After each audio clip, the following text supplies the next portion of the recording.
테이크 투. 안녕하세요 여러분, 김도훈입니다. 오랜만에 책을 읽어드리는 도훈으로 돌아왔습니다. 머리가 짧아졌죠? 맞아요. 5월에 있었던 영화 촬영이 있었는데 그거는 제가 다니고 있었던 학교의 영화였어요. 5월에는 굉장히 바쁜 한 달을 보냈는데요. 영화 작업이 3편이나 있었고, 물론 모든 게 다 주인공은 아니었어요. 뭐 독립단편 현장들이었고, 하나는 과선배 역할을 맡아서 술자리에서 술게임하자고 하는 과선배 역할을 하러 춘천에 다녀오기도 했고, 한 번은 이촌동에서 오토바이 배달을 하다가 예기치 못한 사고로 사고사를 당하는데, 아이러니하게도 똑같은 현장에서 다시 살아난다 하는 이야기의 영화를 찍었고, 또 하나는 진입금지 구역의 유괴범 역할로 영화를 촬영하고 왔는데, 그때 진입금지, 영화 제목이 진입금지였어요. 근데 진입금지 현장에서 리허설을 돌리고 있는데 갑자기 연출님이 캐릭터 설정을 변화시키시고 다른 캐릭터성을 이야기하시면서 이렇게 가자라는 얘기를 듣고, 그때 제가 이제 아시다시피 머리가 길었거든요. 제 장발이 마음에 들었는데, 이제 그 얘기를 듣고 그런 캐릭터면 약간 단정해 보이는데 속을 알 수 없어서 좀 무서운 사람 쪽으로 가보면 어떨까 하는 생각이 들어서 머리를 좀 짧게 잘랐어요. 그리고 이제 제가 파란색 셔츠를 입고 있었는데 이제 마지막 단추까지 잠가서 이렇게 의상을 입고 연기를 했던 기억이 있네요. 아무튼 갑자기 이렇게 머리가 바뀌어서 이 영상을 보시는 분들이 뭐지? 싶으실까봐 제 근황에 대해서 잠깐 이야기를 해보았습니다.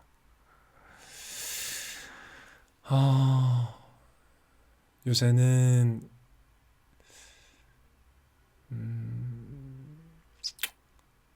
어떤 일들 때문에 마음이 싱숭생숭할 때가 있고, 또 작업을 하는 데 있어서 원활한 소통을 하려면, 근데 이건 인간관계에도 마찬가지인 것 같아요. 정확한 의미를 알고 말을 뱉어야 되는구나 하는 생각을 자주 하게 되는 것 같습니다. 말의 무게감에 대해서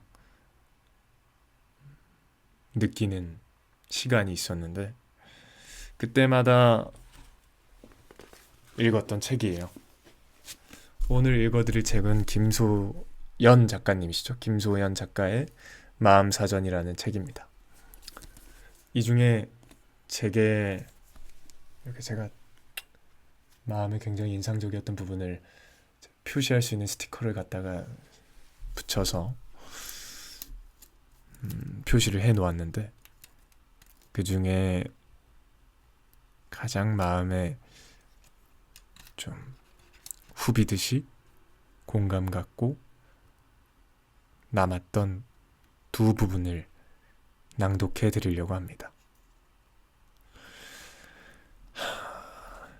제가 사실 테이크 1을 찍고 있었는데 오랜만에 낭독을 하다 보니까 발음이 많이 좋지 않아서 이건 못 쓰겠다 싶어가지고 이제 끊었거든요.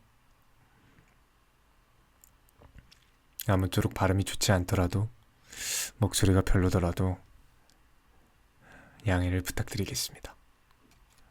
그러면 다시 한번 읽어볼게요. 20대. 인간의 생물학적 고독에 대해 이해를 했으면서도 그대는 어두운 숲속에서 눈을 감고 기도한다. 이것이 가설에 불과하기를. 그대는 터널처럼 외로운 날들을 통과하며 터널 밖의 외로움이 더 헛헛할까봐 미리 불안해하고 그 터널 속에서 손전등이 방전될까봐 더더욱 불안해하지만 또각또각 일보일보 전진한다. 그대에겐 모든 유년의 기억도 한꺼번에 불어닥치고 해내야만 할 일도 한꺼번에 불어닥친다. 비와 폭풍우 속에서 그대는 그대 몫에 생에 무책임하고 싶어지고 동시에 완벽하게 책임지고 싶어져서 폭풍전야처럼 하루하루 비장하고 폭풍에 내맡겨진 나무들처럼 흔들린다. 그대는 마음을 어디 두고 온 것 같이 멍청하기도 하고 태연하기도 하다. 먼 곳을 응시하는 것 같은 눈이지만 현실을 흘깃거리는 자신 없는 눈빛. 아무것도 위하지 않는 것 같은 고집과 자기 자신만을 죽어라 돌보는 집요한 몸부림. 나른한 오후의 구름 밑을 패배자처럼 걷는 발길. 밤이 이슥할 때면 이빨을 가는 표독한 모습. 새벽이 되면 허기로 중무장한 허무한 자세. 끝장을 만져본 듯한 손길로 그대는 천천히 운동화 끈을 메고 허리를 핀다. 독방에 몇 년 동안 수감됐던 사람이나 가질 법한 사람에 대한 그리움이 그대의 표정엔 있다.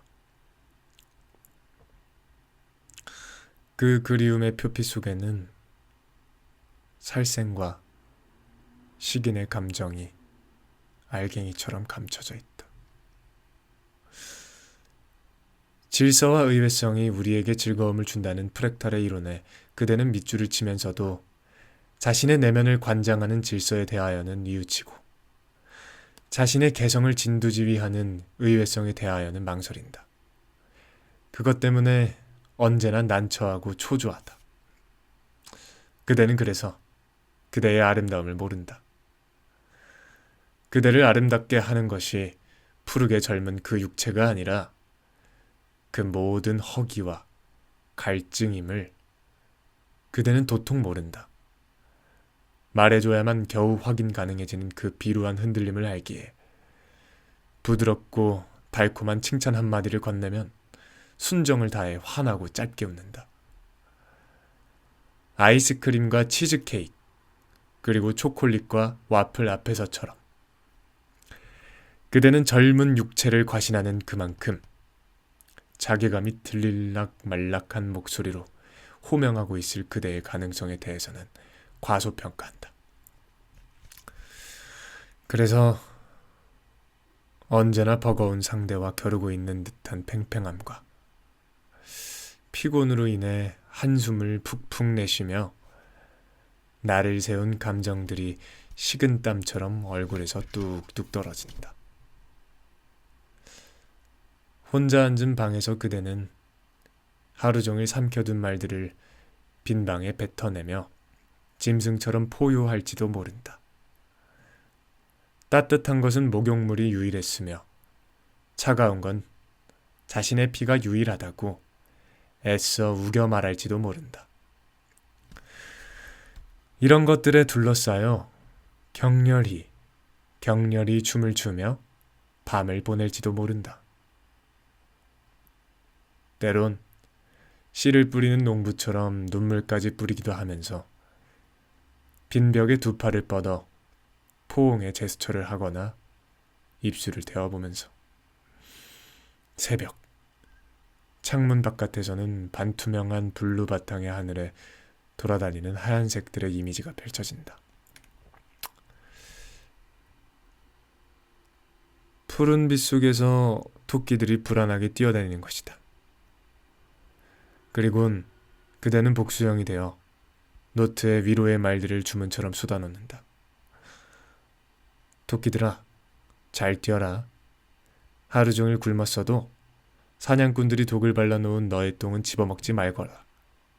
토끼들아, 멀리 뛰어라.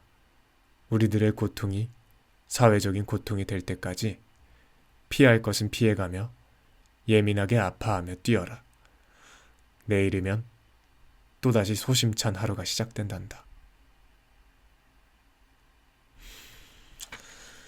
20대를 보내고 있는 저에게 요새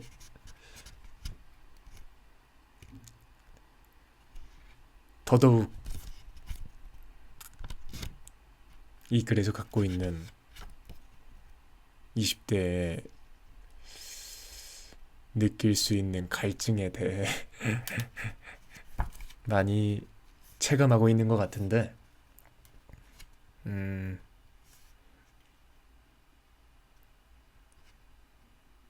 그런 저에게 울림을 주었던 글이었습니다. 두 번째는 이건데요.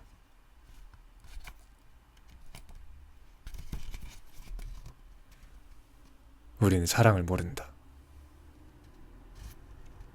시니컬하게 혹은 건방지게 혹은 진심으로 겸손하게 사랑을 모른다고 말한다.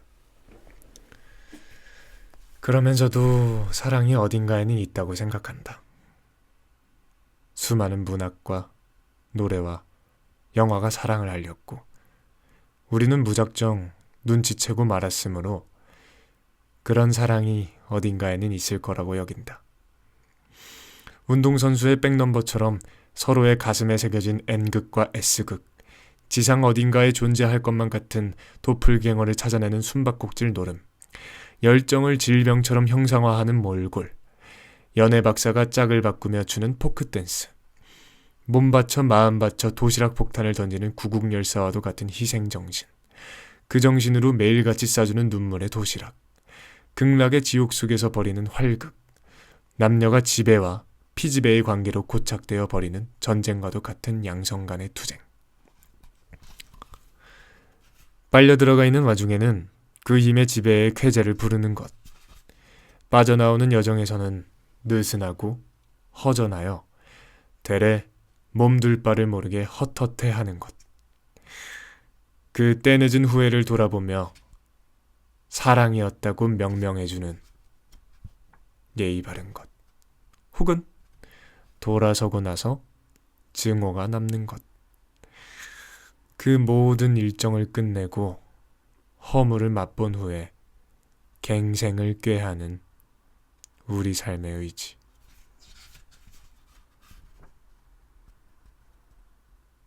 사랑은 꽃을 키우듯 재배한다.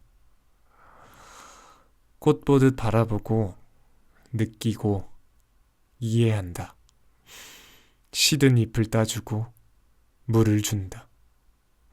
물을 주지 않는다고 해서 금세 시들지는 않는다. 사막에 뿌리 내리는 과육식물처럼 습기를 잎사귀 안에 통통하게 축적해 놓는다.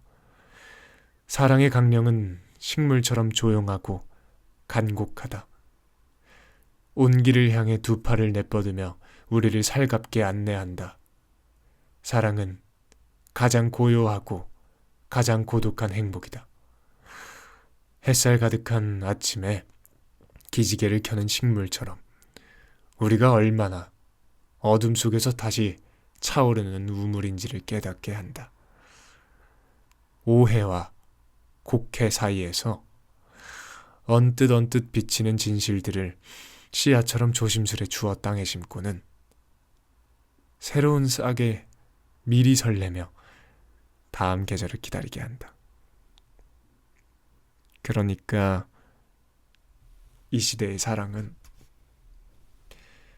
제정신인 상태로 발화하는 살을 깎는 진실, 육체에 대한 갈증과 고민을 함께하는 연대, 결핍투성이인 채로 섬약해져만 가는 마음과의 조우, 더 이상 견딜 수 없을 것만 같은 삶의 비통, 그 부조리한 통증들에 대한 견딤, 통증이 아닌 채로 연기를 지속해가는 의연한 삶이 아닌 그 통증에 눈알이 빨개져 눈물을 흘리는 예민함의 총칭이다.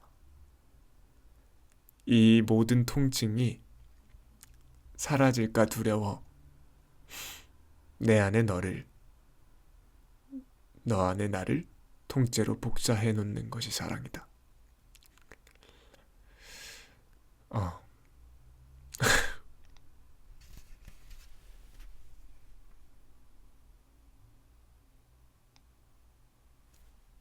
네, 모르겠어요. 그냥 중략하고 만화방창 꽃들은 봄마다 새롭게 핀다.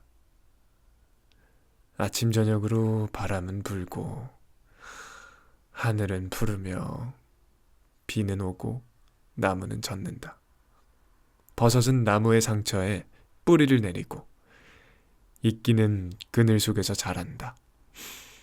자동차는 달리고 대기권은 콜록대며 누군가는 면도날로 손목을 그으며 누군가는 손목의 시계를 찬다. 다행히도 우리는 찬연히 외롭다. 쌀쌀한 도시에서 손을 잡고서 나란히 둘이서 걷는 사람만 언젠가 한 번은 봄을 볼 수 있으리. 라이너 마리아 릴케, 봄을 그대에게 부분.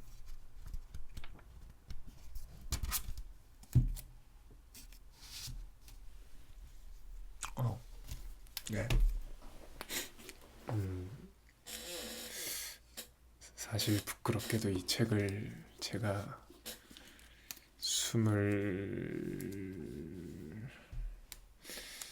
정확히 기억은 안 나는데 수년 전에 구매했던 것 같은데 수년이 지나서 다시 읽었고 그때는 한 초반부 읽다가 덮었던 책이었는데 나이를 먹고 보게 되는 책이 되었어요. 그리고 이 책에서 말하는 단어의 의미들이 제가 갖고 사는 삶의 기억들과 마주할 때마다 제 마음속에서 어떤 울림을 주는 순간들이 있는 것 같아요.